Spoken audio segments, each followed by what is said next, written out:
Here is 5, therefore like this.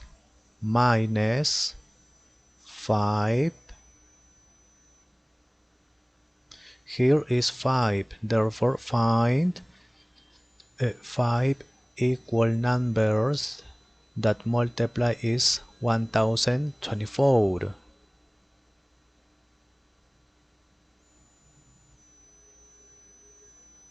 5 equal numbers. 4 multiplied by 4, 16 multiplied by 4, 64.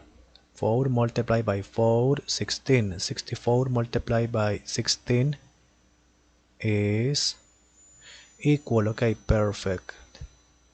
Therefore is 4 minus 4. Okay,